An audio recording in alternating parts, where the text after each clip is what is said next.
जय हिंद। आज हम पढ़ेंगे कौटिल्य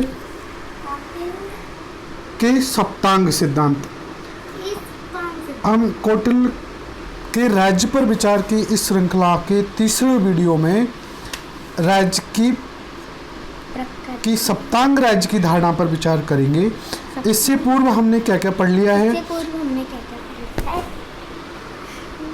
इससे पूर्व हमने राज्य की प्रकृति, उससे पूर्व हमने राज्य की उत्पत्ति, उसके बाद राज्य की प्रकृति और उसके बाद राज्य का उद्देश्य, इन चीज़ों पर हमने चर्चा करी। हमने राज्य की प्रकृति में समझा था कि कौटिल्य के राज्य की प्रकृति कृत्रिम है। कौटिल्य ने राज्य को मतलब कृत्रिम और भौतिक संस्था माना है क्योंकि समझौते से बना है। उसके बाद हमने समझा कौटिल्य का राज्य अपनी प्रकृति से नैतिक भी है क्योंकि ये मत्स्य न्याय को समाप्त करने के लिए बना है। फिर हमने कहा ये कौटिल्य का राज्य दंडयुक्त संस्था है और दंड राज्य की सर्वोच्च शक्ति है, परंतु ये दंड वैध धर्म के अधीन है। तो इस दृष्टि से अब हमने राज्य के उद्देश्य पढ़े थे। तो उद्देश्य क्या है? राज्य के सकारात्मक और नकारात्मक दो उद्देश्य हो सकते हैं। सकारात्मक अगर कहें तो प्रजा का योगक्षेम प्रदान करना और नकारात्मक कहें अराजकता का अंत करके शांति और व्यवस्था की स्थापना करना। और प्राचीन परंपरा ये मानती थी कि प्रजाजन को के लौकिक जीवन को सुखपूर्ण बनाना राज्य का प्रत्यक्ष उद्देश्य है और इसके लिए धर्म, अर्थ और काम नामक तीनों पुरुषार्थों की सिद्धि में मदद राज्य करता है और ये योगक्षेम है।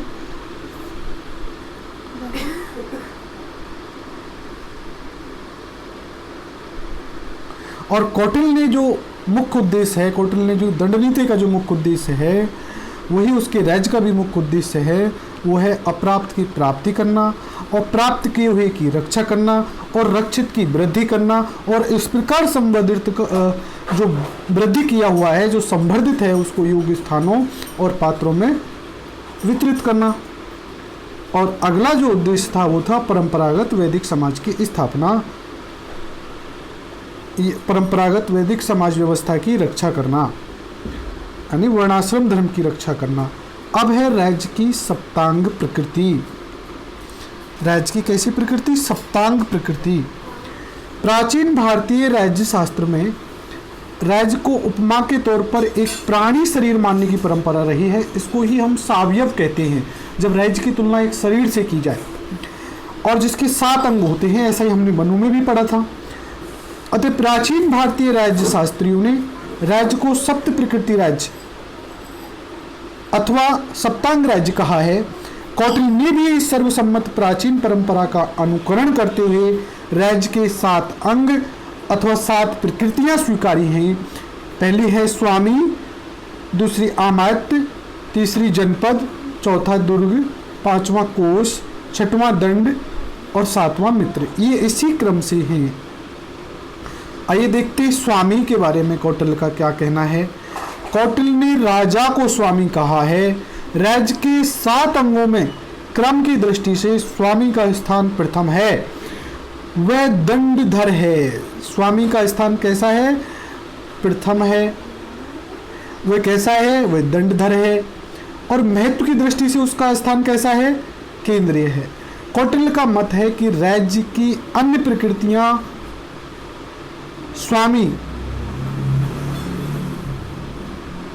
राज्य की अन्य प्रकृतियां स्वामी के गुणों व अवगुणों का अनुकरण करती हैं। क्या करती हैं? राज्य की अन्य प्रकृतियां स्वामी के गुणों व अवगुणों का अनुकरण करती हैं। इस प्रकार स्वामी ही राज्य के उत्थान और पतन के लिए उत्तरदायी होता है। कौटिल्य के अनुसार स्वामी को अभिगामिक, प्रज्ञा, उत्साह और आत्मसंपन्न नामक 4 गुणों वाला होना चाहिए। इन गुणों की दृष्टि से कौटिल्य स्वामी की उचित शिक्षा व प्रशिक्षण की व्यवस्था का भी उल्लेख करता है। तो यहाँ पर हमको क्या क्या याद रखना चाहिए कि स्वामी का मतलब राजा, राजा का मतलब जो कौटिल्य की व्यवस्था का केंद्रीय तत्व है, जिसका स्थान प्रथम है, जो दंडधर है, वो राजा है। और राजा राज्य के उत्थान और पतन के लिए उत्तरदायी है। अब जो महत्वपूर्ण बात है उसमें कौन कौन से गुण होने चाहिए, अभिगामिक, प्रज्ञा, उत्साह और आत्मसम्मान नामक 4 गुण उसमें होने चाहिए। इन गुणों के लिए उसने उचित शिक्षा और प्रशिक्षण की व्यवस्था का भी उल्लेख किया है। दूसरा जो तत्व है वो है अमात्य। राज्य का दूसरा अंग कौटिल्य ने अमात्य को बताया, जिसका सामान्य अर्थ मंत्री है, किंतु कौटिल्य ने अर्थशास्त्र में अमात्य शब्द का प्रयोग मंत्री व उच्च पदस्थ प्रशासनिक अधिकारी दोनों ही अर्थों में किया है। कहाँ किया है कौटिल्य ने अमात्य का प्रयोग? मंत्री और उच्च पदस्थ प्रशासनिक अधिकारी। वस्तुतः अमात्य मूलतः उच्च पदाधिकारी है और उन्हीं में से पर्याप्त योग्य व अनुभवी व गुणी व्यक्तियों को मंत्री पद पर नियुक्त किया जाता है। अमात्य क्या है? उच्च पदाधिकारी है। जब उच्च पदाधिकारियों में से ही मंत्री बनाए जाते हैं। कौटिल्य ने अमात्य के महत्व को बताते हुए उसे राज्य रूपी गाड़ी का दूसरा पहिया कहा जाता है। जैसे किसी रथ में, किसी गाड़ी में 2 पहिए होते हैं तभी वो बैलेंस पूर्वक चल सकती है। इसी प्रकार राज्य रूपी गाड़ी का दूसरा पहिया अमात्य है, पहला पहिया राजा है। और बताया है कि जैसे गाड़ी के दोनों पहिए, क्या बताया है कि जैसे गाड़ी के दोनों पहिए आपसी सहयोग के बिना नहीं चल सकते हैं, वैसे ही राज्य के संचालन में राजा और अमात्यों के बीच सहयोग जरूरी होता है। अतः राजा को अत्यंत योग्य अमात्यों की नियुक्ति करनी चाहिए, उनके परामर्श से शासन कार्य करना चाहिए। ये बात थी अमात्य की। अमात्य राज्य रूपी गाड़ी का दूसरा पहिया है, राजा का सहयोगी है। और अमात्य का मतलब है उच्च प्रशासनिक अधिकारी और मंत्री। तीसरा जो महत्वपूर्ण अंग बताया उसने वो है जनपद। कौटिल्य ने राष्ट्र के लिए जनपद शब्द का प्रयोग किया है। किसके लिए? राष्ट्र के लिए। राष्ट्र के लिए जनपद शब्द का प्रयोग किया है। ये सप्तांग राज्य का तीसरा अनिवार्य अंग है। जनपद में क्या आएगा? देखिए, जनपद में भूप्रदेश और जनसंख्या दोनों ही तत्व एक साथ पाए जाते हैं। क्या है जनपद में? एक तो भूभाग और जनसंख्या, 2 तत्व, भूभाग और जनसंख्या दोनों ही एक साथ पाए जाते हैं। इस प्रकार जनपद का सरल अर्थ है जनयुक्त भूमि, यानी जनयुक्त भूमि। कौटिल्य के अनुसार मनुष्य रहित प्रदेश जनपद नहीं होता और जनपद से रहित राज्य नहीं होता। यानी एक प्रदेश के लिए, एक राज्य के लिए जनसंख्या और भूभाग दोनों होना आवश्यक है। तो जनपद क्या है? जहाँ जनता हो और जो भूमि हो। राज्य के लिए कृषक, व्यापारी, श्रमिक, सैनिक, राजस्व की प्राप्ति जनपद से ही होती है। राज्य की जनसंख्या क्या देती है? कृषक देती है, व्यापारी देती है, श्रमिक देती है, सैनिक देती है और राजस्व की प्राप्ति भी जनपद से होती है।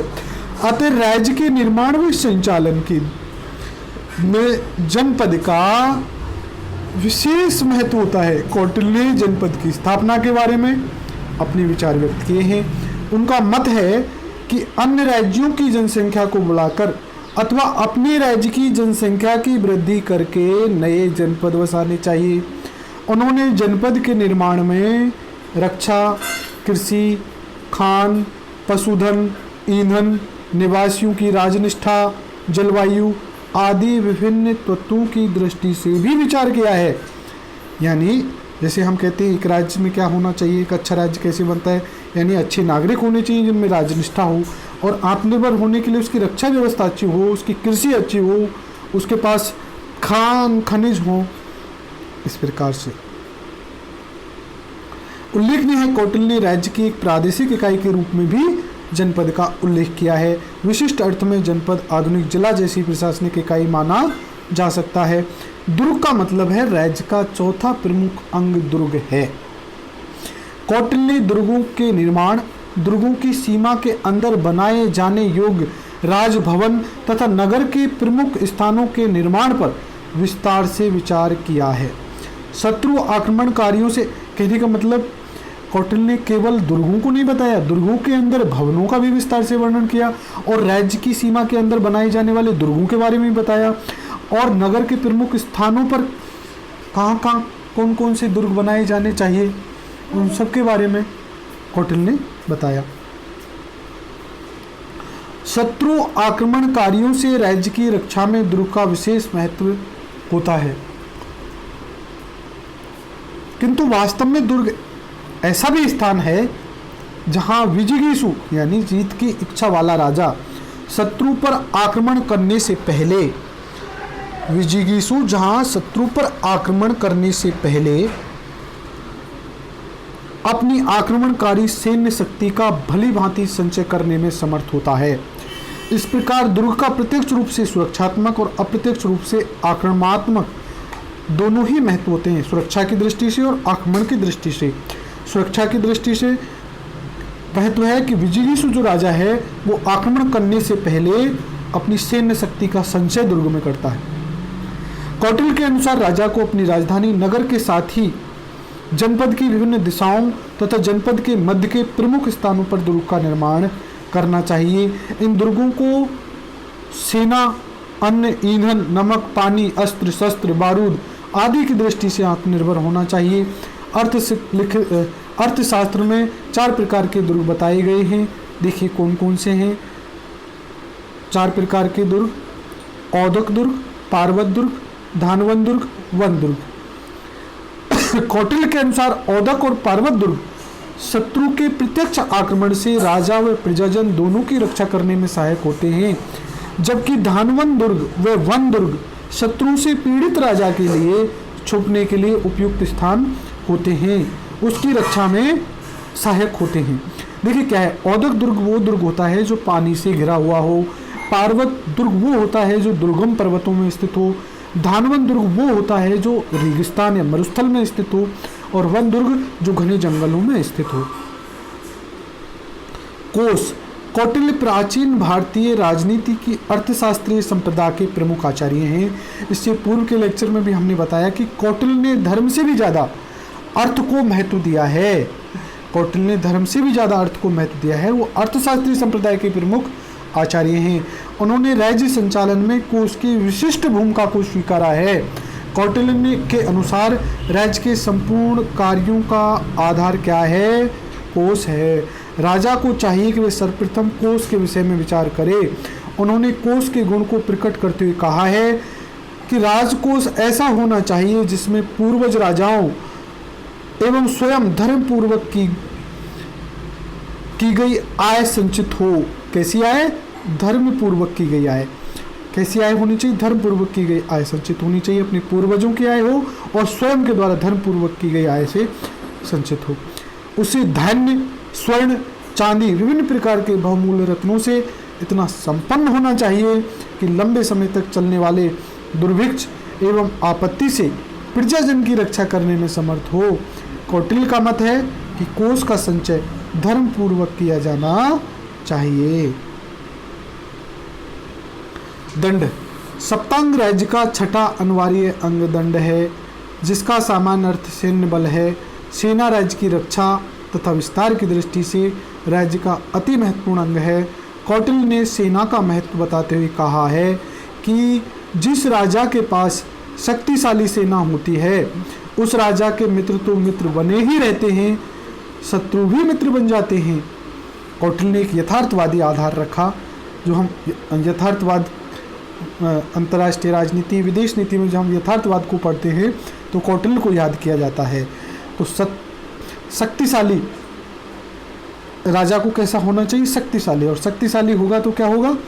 शत्रु तो आक्रमण करने के बारे में सोचेंगे ही नहीं, मित्र मित्र बने ही रहेंगे, शत्रु भी मित्र बनने की कोशिश करेंगे। कौटिल्य ने श्रेष्ठ प्रकार के सैन्य बल के निर्माण पर जोर दिया। उनके अनुसार सेना में वंशानुगत, स्थायी व अनुशासित सैनिक भर्ती किए जाने चाहिए। उन्हें भली भांति प्रशिक्षित किया जाना चाहिए और वे कष्ट सहन करके भी राजा के अनुकूल आचरण करने के अभ्यस्त होने चाहिए। सेना में सभी वर्णों के योग्य व साहसी पुरुषों को भर्ती किया जाना चाहिए, किंतु कुल मिलाकर सेना में क्षत्रिय वर्ण की अधिकता रहनी चाहिए। अगला जो 7वां अंग कौटिल्य ने बताया वो है मित्र। कौटिल्य ने राज्य के 7वें अनिवार्य अंग के रूप में मित्र को मान्यता दी है। वस्तुतः मित्र किसी ऐसे राज्य का राजा होता है जिसके साथ अपने राज्य की मित्रता पूर्ण संबंध होते हैं। शांति काल में अपनी राज्य की प्रगति के लिए तथा आपत्ति काल में राज्य की रक्षा के लिए मित्र बल का विशेष महत्व होता है। मित्र बल की मदद से विजिगीषु राजा अपने राज्य का विस्तार करने में सफलता प्राप्त करता है।